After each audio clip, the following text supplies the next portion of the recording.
কালকে একটা ভিডিও করা হয়েছিল, এই ভিডিও দেখে আমার একজন মানুষ কিছু টাকা দান করছে।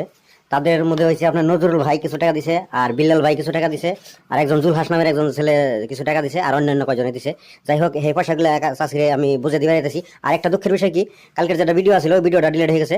তার মানে এই জায়গাতে আমি যাওয়ার টাইমে দেখি চাষি সিগাসিটি করতেছে, ওই সিগাসিটি অবস্থায় আমি ভিডিওটা করছিলাম, তার জন্য ভিডিওটা ফেসবুকে রাখে নাই। তার জন্য ভাবলাম এখন তার টাকা আসবে না, তার জন্য আমি চাষিরে যেটা পাওনা টাকাটা আমি সম্পূর্ণ দিবার নিয়ে আইছি। কালকে তো দেখছেন এই ভিডিওটা। আর আমি আমার তরফ থেকে পেট ব্যথা করি, তো তার জন্য একটা ড্রপ নিয়েছি। চাষি আগে ড্রপটা নেন, আপনি ডেলি দুপুরা করে খাইবেন। হ্যাঁ, চাষি নিয়ে আসতেছে না, হ্যাঁ চাষির হাত কাঁপতেছে। যাই হোক, আমি এই জায়গায় যে কজন রেয়া দিছে আপনি তাকে জন্য কি করবেন? নামাজ পড়িয়া কোরআন পড়িয়া তাগো নাকি আতুরিয়া কান্দাকাটি করুন, আল্লাহ তাগো তুমি তাগো ছিলে, আল্লাহ তুমি আমার ভালো করছো, ওইটা দোয়া করুন। হ্যাঁ, চাষি এখন অলরেডি কোরআন পড়তে পারেন না? হ্যাঁ, আমি পড়া কি? আচ্ছা, যাই হোক, মানে চাষি সুস্থ না দিকে তার জন্য কোরআন পড়া হয় না আর নামাজ পড়া হয় না। চাষির জন্য কিছু আপনারা যদি যে যা পারেন 150 10 টা 20 টা যে যা পারেন মানে দান করতে পারতেছেন, যারা করতে পারেন নাই তারা দয়া করে ভিডিওটা শেয়ার দিবেন। এই জন্যই